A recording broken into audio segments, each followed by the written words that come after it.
I don't use my CB radio much, only when I really need it or when I'm bored on long trips. But that week, I was crossing Texas on my way to Alabama and decided to leave it on.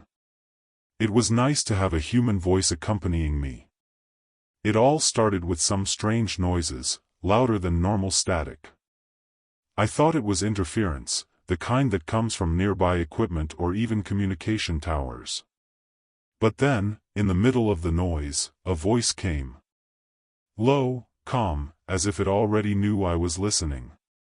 It simply said, "I see you, 327. My code on the radio. That made my blood run cold. I tried to answer, I asked who it was, but there was no answer. I stood there for a while, staring at the radio, thinking it was someone playing a trick on me. This happens, especially to newbies. But I'm not a newbie. I've been using this code for over 10 years and I've never shared it outside the radio circuit. That made me uneasy. I turned off the CB and continued on my way. That night, I decided to turn it back on just to check if the channel was clear. And then it came again. The same voice. Only this time it said, "Sorry for the scare. You shouldn't have stopped at that gas station, 327. The problem was that I had actually stopped hours earlier at an empty gas station, just to go to the bathroom and buy a coffee. I didn't even mention it to anyone, nor did I register it anywhere. It was an off-route place, kind of isolated, where it was unlikely anyone would see me. So how did anyone know? I took out my cell phone and tried to track something, but there was no signal. Meanwhile, the radio remained silent, as if it were watching me wait. I spent the rest of the night with the radio off, but I still felt like I was being watched. As if there was a camera hidden somewhere in the cabin. The next day, the radio started working normally again.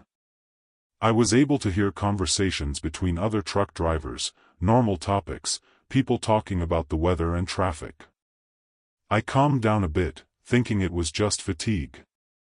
But at 11:45 p.m. sharp, it beeped again, alone, without anyone pressing anything.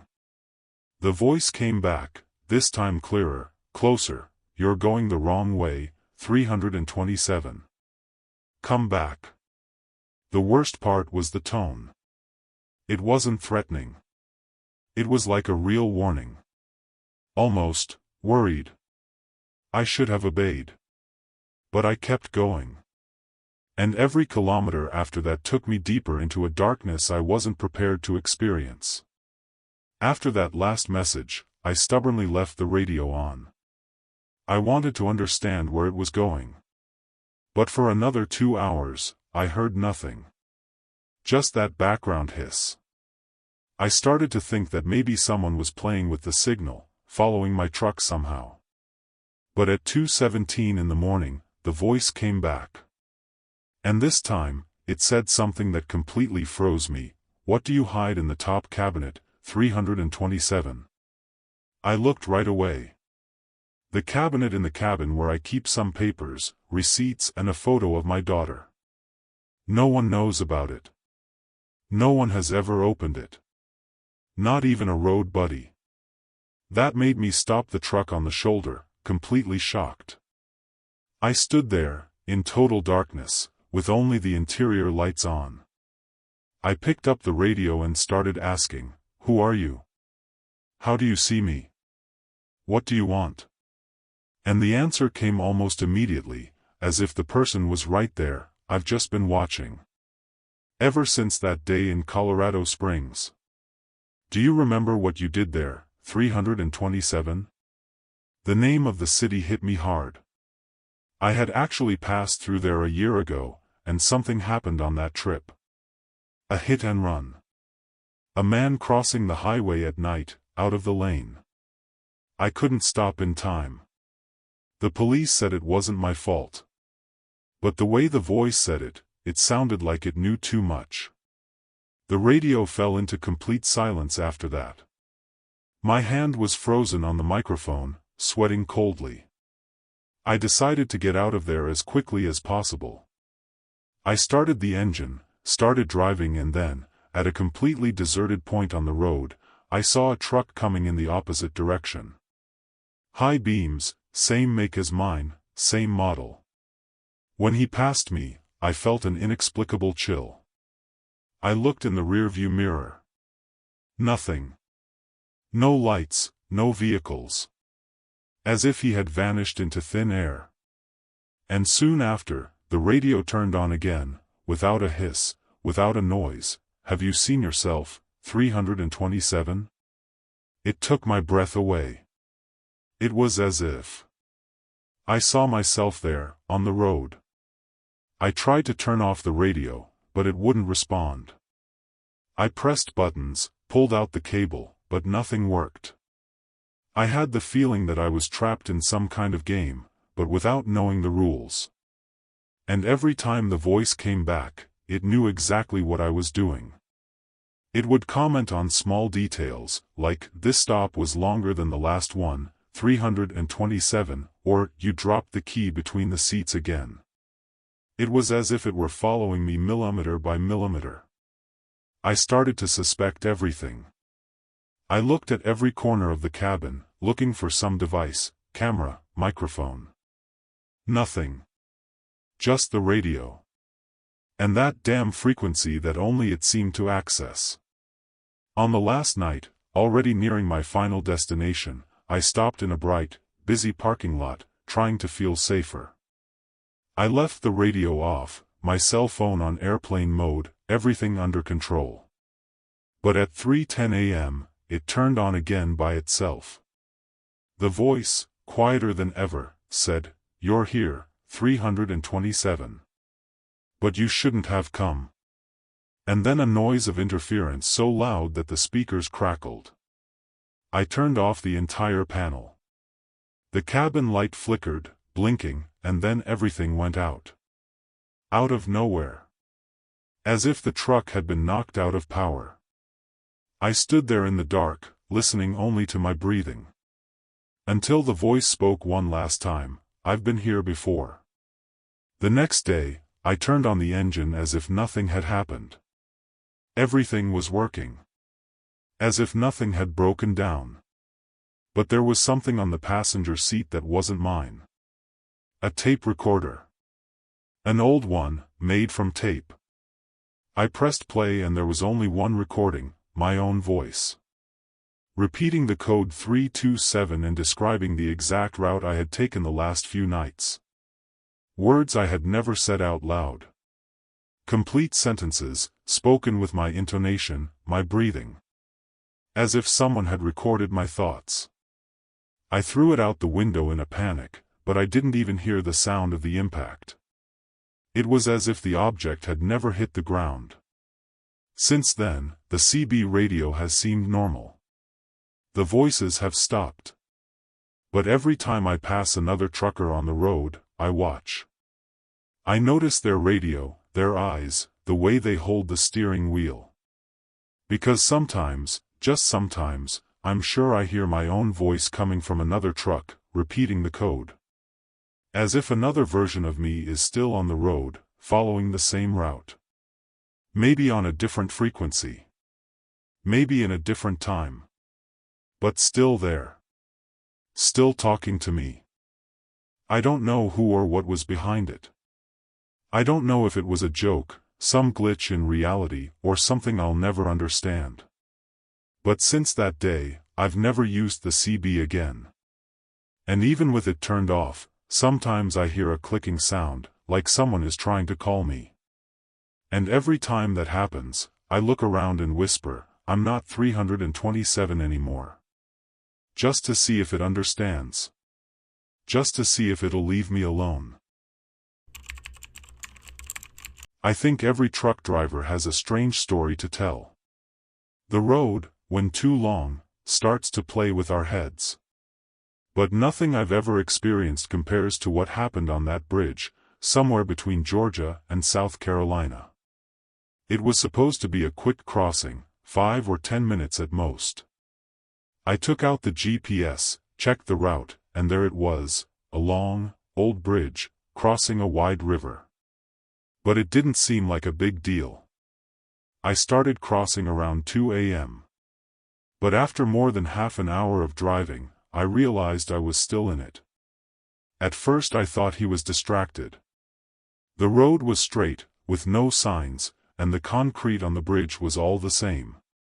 No floor markings, no lane division. The GPS had frozen, so I thought the signal had dropped. But I started to get suspicious when I saw the same streetlight for the third time. It was identical. Same scratch on the side, same rust oozing out.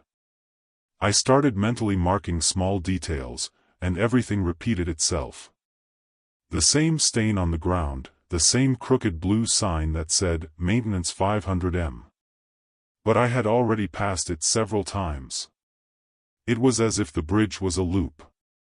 I slowed down and looked around. No cars were coming, no sign that I had passed anyone. No sound, just the engine. That made me uneasy. I grabbed my cell phone, no signal. I tried to turn around, but the bridge was narrow, with no shoulder. I couldn't turn the truck around. I started honking, shouting, anything to get attention.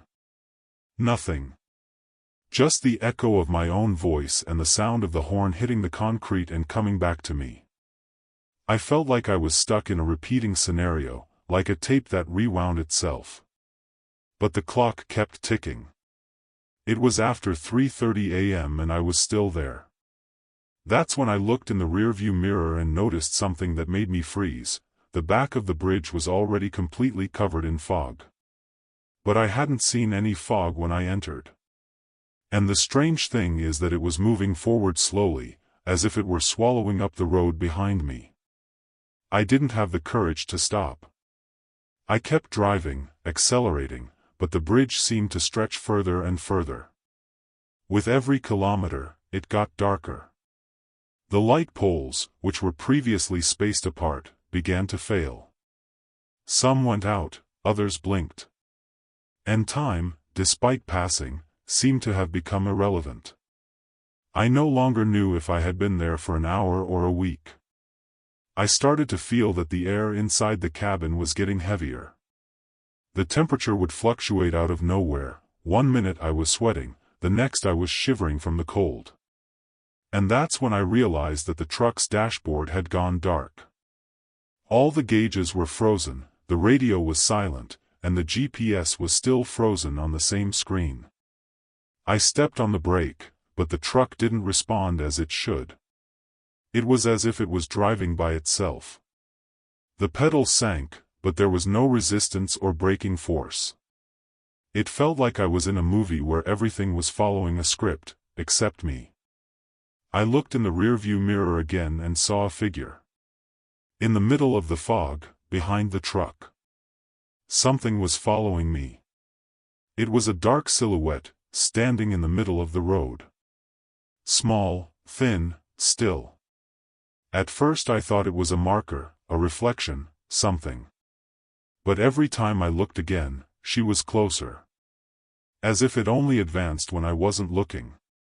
I even turned the headlights off for a few seconds and turned them back on. When I did that, she was already much closer. This made me accelerate like never before. But no matter how hard I stepped on it, the bridge was still the same. Gray concrete, faulty lights, and that structure that seemed to have no end. There was no side, you couldn't stop, you couldn't jump. That was all. The road and the shadow. At some point, I started hearing a sound coming from inside the cabin. A sound that made no sense. Like a breath, but not mine. It seemed to come from the top cupboard. I stared at it for long minutes, feeling the sweat running down my face. I knew I shouldn't open it, but the sound got louder. As if whoever was in there knew I was listening. I opened it with a trembling hand, and inside there was only the flashlight that I always keep stored. But she was aware. And taped to the inside of the cabinet was a folded sheet of paper. I picked it up with a shaking hand. It read, "Keep driving. don't stop. After that, it was like everything went black for a while. I went into an automatic state, just moving forward, hands on the wheel, without thinking. Until, out of nowhere, I saw a different structure emerging in front. A portal, a kind of concrete arch, like an exit marker.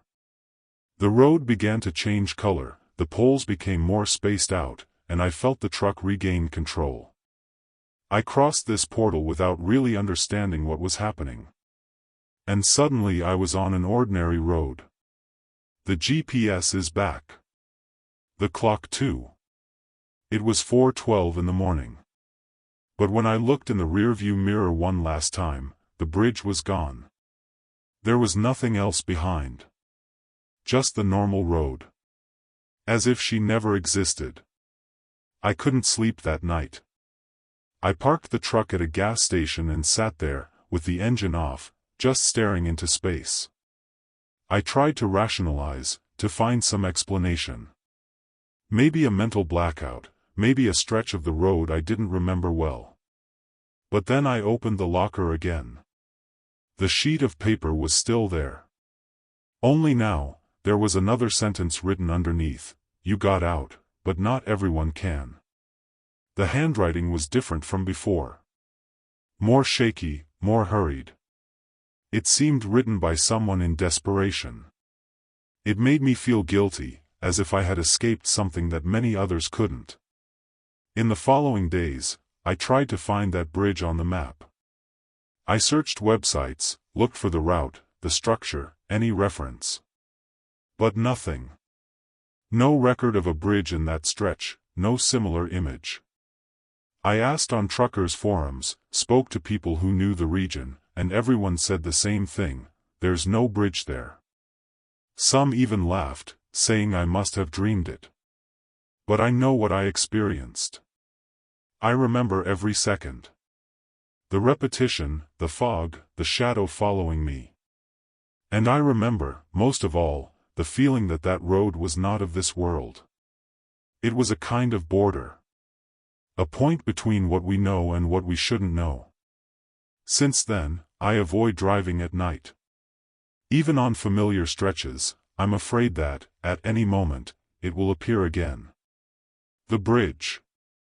And when I pass any similar structure, I count the posts, marking every detail, to make sure I don't get stuck again. But sometimes, even during the day, I notice that the GPS takes a long time to load, or the dashboard fails for a few seconds. And at those times, the panic returns. Because I don't know how I got out of that. And I even less know what would have happened if I had stopped. Or if I had looked back for longer. There's one thing I've never told anyone. The next day, I received a text message from an unknown number. No name, nothing. Just one sentence: "Come back. One lap left." I deleted it right away, but I've never forgotten it. And every time I'm driving alone and see fog forming in the rearview mirror, I feel that same cold creeping up my back. As if the road were calling me again. As if that bridge still existed, somewhere that only appears when there's no way back. And the worst part? Part of me wants to find out what's at the end of it. I never paid much attention to my dreams. I always thought they were just a reflection of tiredness, the road, and stops with poor sleep. But a few weeks ago I started having the same dream, always the same way, always in the same sequence. I'm driving on a deserted road, with no signs, no lights, just the asphalt and the truck's headlights illuminating the darkness. Up ahead, another truck just like mine appears. Same color, same brand, even the license plate looks similar. He goes in the opposite direction, very slowly. As he passes me, I see the driver. Or rather, I see what shouldn't be there: he has no face. No eyes, no mouth, no expression at all. Just smooth, stretched skin, as if someone had erased all the features. The first time I dreamed about this, I woke up with a start, drenched in sweat. I thought it was just stress. But the dreams continued, always at the same time, between 3 and 4 in the morning. And they always ended the same way, with the faceless truck driver stopping next to me, knocking on the cab window. I would wake up before I could see what was coming next, but the feeling of paralysis stayed with me for the rest of the day. I started to sleep badly, to be afraid of falling asleep. One night, I decided to try to control the dream. I stayed awake until the limit, with the idea of facing it head-on. And it worked. In the dream, I managed to hold the door, to stop him from opening it. But he stood there, banging, until he said something without opening his mouth. I didn't hear the sound, but I understood it. He said, "Soon you will see me for real." I woke up with a start, with the sound of the cabin radio playing by itself, even though it was turned off on the panel. It was hissing, but in the middle of the static, for a second, there was an interference that seemed to say my name. From there, things got worse. During the day, I started seeing figures in my rearview mirror. Always moving, always for a second, but always in the same place, in the next lane. And then, one rainy afternoon in Tennessee, I saw him. Not in a dream. Not in a daydream. I saw him for real. A truck identical to mine appeared in the opposite lane, and when it passed me, the driver looked straight at me. No face. The same smooth skin, the same shape, the same pose. I almost skidded trying to look in the mirror, but he was already gone. There was no way he could have disappeared so quickly. The road was straight, with no curves, no exits. But he was gone. As if he had never been there. After that day, I started recording everything. Recordings, photos, notes of times, even the exact route. I wanted to make sure I wasn't going crazy. But the more I tried to document, the more things slipped through my fingers.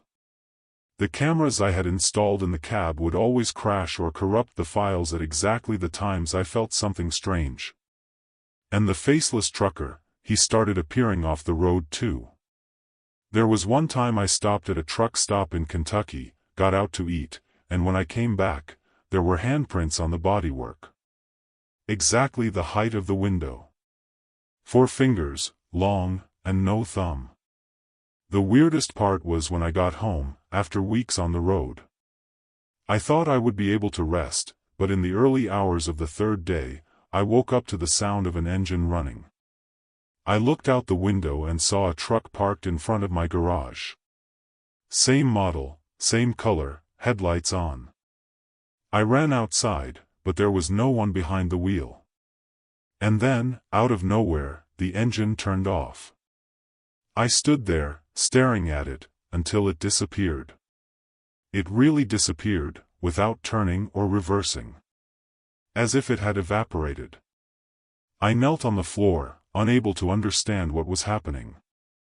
That's when I realized, it wasn't just a nightmare. After that, I stopped driving for a few days. But time was tight, bills couldn't wait, and I got back on the road. And on the very first trip, he was there. Always in the distance, always in the rearview mirror. Sometimes I could only see the silhouette of the truck in the fog. Other times, just the reflection of his smooth face in the glass next to it. I started leaving notes for myself in the cabin, like, "This is real," or, "You haven't slept yet," just to make sure I was awake. But even these notes sometimes showed up with things written on them that I didn't remember putting. Phrases like, "He is you," or, "He's inside." The climax came one early morning on the Arkansas-Missouri border. I was stopped at a gas station, getting gas, when I saw my truck pull up. It looked exactly the same. It pulled up on the other side of the pump. The same torn bumper sticker, the same dirt on the hood. And then his door opened. I froze. I tried to scream, but my voice wouldn't come out. The trucker got out. He was dressed the same as me. He was the same height. But he had no face. And he started walking toward me, slowly. The most horrible thing wasn't the way he looked, it was the way he walked. Like he knew exactly how I thought. Like he'd rehearsed every step. Like he was me. I couldn't move. I stood there, glued to the truck, waiting for him to do something. But he just stopped in front of me. So close that I could hear the sound of his breathing, or what sounded like breathing. It was shallow, uneven, like a choking sound coming from inside plastic. Then he slowly raised his hand and placed it on my forehead. His hand was warm, but it wasn't skin. It was like rubber. And then he simply turned his back and walked back to the truck. He got in, started the engine, and disappeared into the darkness. Without looking back. As if he had accomplished something. Since that night, I have never dreamed of him again. But the peace that this should have brought, did not come. Because now I don't know if he stopped chasing me or if, somehow, he got inside me. There are times when I'm driving and I find myself taking routes that I don't recognize, going to places I don't remember planning. I've even woken up with the truck parked in completely unknown places, with no sign of how I got there. As if someone had taken control. As if he was taking turns with me. One night, I stopped at a gas station and went to the bathroom. When I came back, there was a message written in the dust on the glass of the truck door, "Now I have a face." I spent hours staring at my reflection in the mirror after that. Looking for something different. Some flaw, some asymmetry, anything. But everything seemed normal. Too normal. And that's what scares me. Because the only thing worse than seeing him, is not knowing if he's still looking at me, or if he's now what I see when I look in the mirror. These days, I drive with black tape on my rear-view mirror. I only leave the side mirrors on. Not because I'm afraid of seeing him again. But because I'm afraid of seeing myself, and not recognizing him. Because sometimes, when I pass another truck at night and see my reflection in the dark glass of the cab, he smiles. But I don't. I've made all kinds of deliveries in my life. Live cargo, chemical products, valuables, suspicious items. But there was one shipment in particular that, to this day, gives me chills just thinking about it. It was a small, tightly sealed wooden box, with no external identification. Just a sticker with the destination number and a name I didn't recognize. The freight came through outside, directly from a guy who met me in the yard of a gas station in Oklahoma. Payment in advance, in cash, and the only requirement, deliver by 7 a.m. the next day to a rural property near Amarillo, Texas. Easy. Short. Direct. But that delivery never arrived. On the first attempt, everything seemed normal until the GPS started to fail. The route sent me around in circles without meaning, as if the route was being changed every kilometer.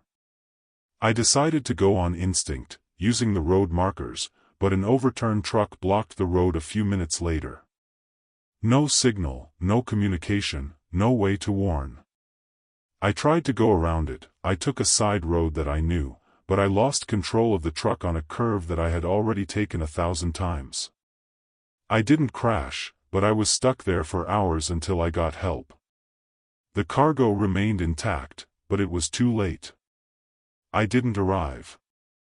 Okay, I thought, unexpected things happen. I called the contact and asked to try again. The same guy showed up a few days later, at the same post, with the same envelope of money. He just said, "Try again. But don't stop on the way." The second time, I got everything ready to go straight away, without stopping. But before I reached my destination, I passed out. It was that simple. I woke up on the side of the road, the engine off, the radio crackling. I lost 4 hours. I don't remember stopping. I don't remember anything.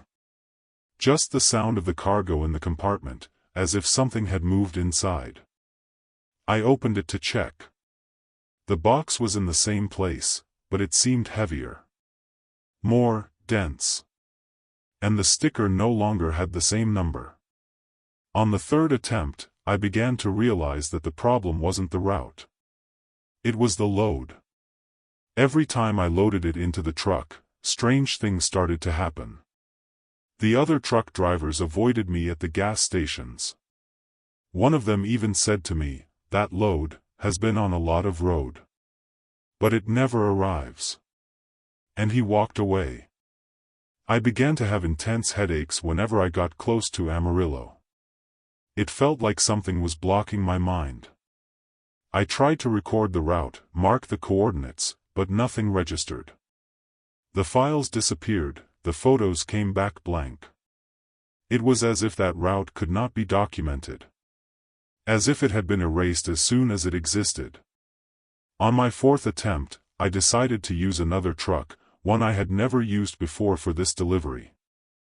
I changed everything, license plate, route, even the clothes. I wanted to see if the thing was associated with the vehicle, the route, or me. I took the box and put it in an isolated compartment, without contact with the rest of the cargo. I left at dawn, without stopping, without telling anyone. But at some point during the trip, I completely lost track of time. When I looked at my watch, it was 4:16 a.m.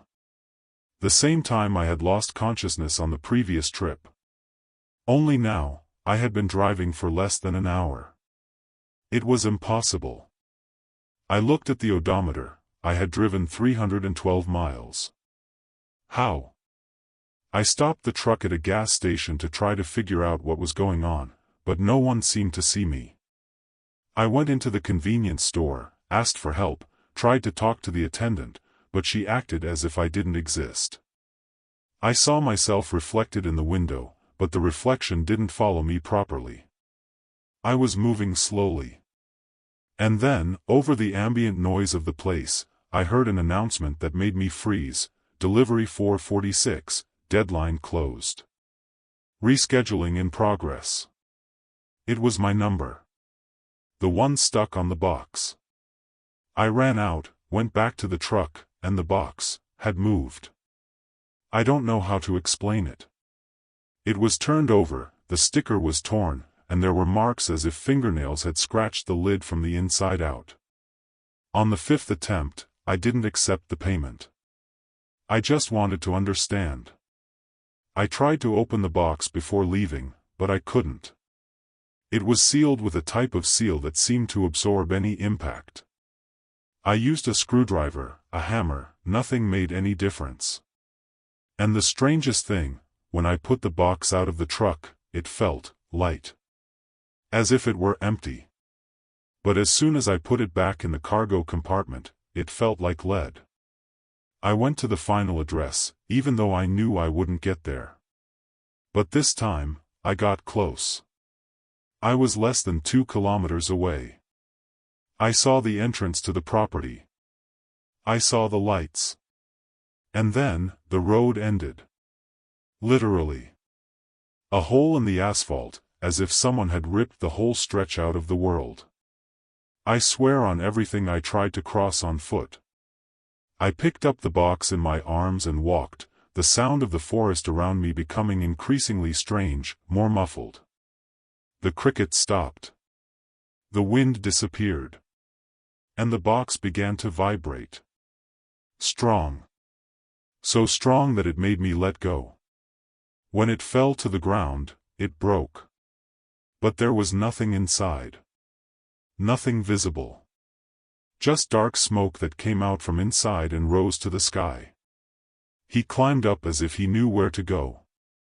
And disappeared. When I got back to the truck, everything was the same as before. As if I hadn't moved. The odometer read 0. The panel restarted. The load? Missing. And the worst part, the route to Amarillo, disappeared from the GPS. As if that destiny had never existed. After that, I spent weeks trying to find any trace of that delivery. I went to the address where it should have ended, but there was only an empty lot, surrounded by tall grass and fallen fences. No houses, no properties. I spoke to local residents, but no one knew the name on the box's sticker, nor did they remember any cargo or truck coming that way. When I tried to access the company's system's travel history, that delivery was nowhere to be found. No payments, no routes recorded. It was as if everything had been deleted. Except from my mind. I started getting envelopes with no return address, left on the windshield of my truck. Inside, always the same handwritten sentence, "You have not delivered yet." And every time this happened, I felt a pressure in my chest, as if something was waiting, demanding. Until one night, I arrived at the truck and the box was there again. On the passenger seat. No sticker. No marking. Just worn wood, scratched corners. I tried throwing it away, burning it, burying it. But the next day, it would reappear. Always in the same place. As if it had never left. I started to avoid long trips, I took urban routes, small deliveries. But nothing helped. The box would disappear for weeks and then come back. I always found myself. And the worst part, every time she came back, someone from my past disappeared. People I knew, but no one else remembered. As if they were erased. There was no obituary, there was no news, they just ceased to exist. I started writing down the names, so I wouldn't forget. But even the notebooks disappeared. Even my own handwriting was beginning to disappear from the pages. As if the delivery was not of a package, but of me. Today, the box is in the trunk of my car. I've stopped trying to run away. But I've also stopped trying to deliver it. I just wait. Because deep down, I think this delivery was never for anyone. It was for me. And destiny, maybe it doesn't even exist. Maybe the delivery is what keeps me stuck here, driving around forever, waiting for an end that never comes. And worst of all, sometimes, when I drive at night, I see another truck just like mine. Parked on the shoulder. With the rear compartment door open. As if it were waiting. As if someone there was still trying to deliver the same thing. There's a road in the backwoods of Louisiana that most truckers avoid. It doesn't even show up on maps, it only appears as an alternate route when the GPS loses signal. That's exactly how I ended up on it. It was late, I was tired, and the system recalculated the route on its own. The road was narrow, lined with twisted trees, and the asphalt was worn and cracked. I thought it was just another one of those weird detours. But after a few minutes of driving, I started to notice a thin mist rising from the ground, even though there was no water nearby. And then I saw the first figure walking beside me. It was like a solid, translucent shadow, but with a human shape. It was following the truck on the shoulder of the road, its face turned toward me. It didn't seem to be running, or making any effort. It was simply walking. And even though I was going almost 60 miles per hour, it was following me without rushing. I tried to figure out if it was a reflection, some illusion of the fog, but then I saw another one. Then another one. And another one. Soon, a whole row of figures were walking parallel to the truck, one on each side of the road. And they were all looking straight at me. Their faces, wrong. As if they had been pulled, stretched, melted. I froze. I didn't know whether to speed up, stop, or pray. I tried to ignore it, to keep going. But then one of them hit the side of the truck. A dull sound, like a hand clapping against metal. I looked quickly and she was still there, walking, staring, her face shaking, distorted, as if she were trying to form an expression she couldn't maintain. The road began to seem longer than it should have. The GPS signal disappeared completely. The radio turned off by itself. The sound of the engine seemed muffled, as if I were driving through a cotton tunnel. At some point, I felt the truck getting heavier, as if it were pulling an invisible weight. I accelerated, but the speedometer didn't go up. I continued to be followed by the figures, who now seemed closer. Some raised their arms. Others opened their mouths as if to scream, but no sound came out. The atmosphere inside the cabin became cold. And then, without explanation, the interior rearview mirror cracked. Alone. A loud crack, as if it had been punched.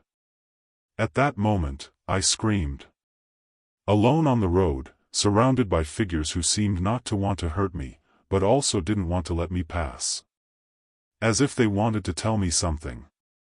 Or as if they wanted me to stay. I decided not to stop at all.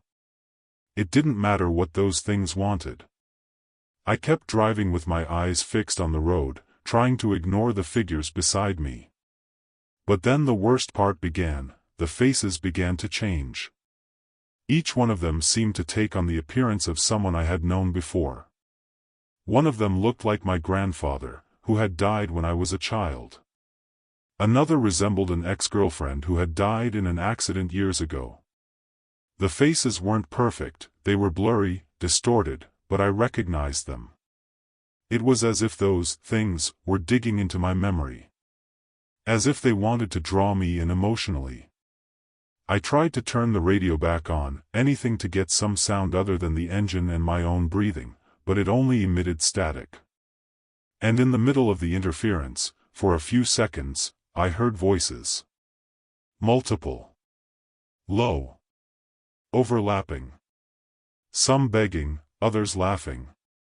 Some calling my name. I started to shake. The hairs on my arms stood on end. I was panicking. But still, I didn't stop.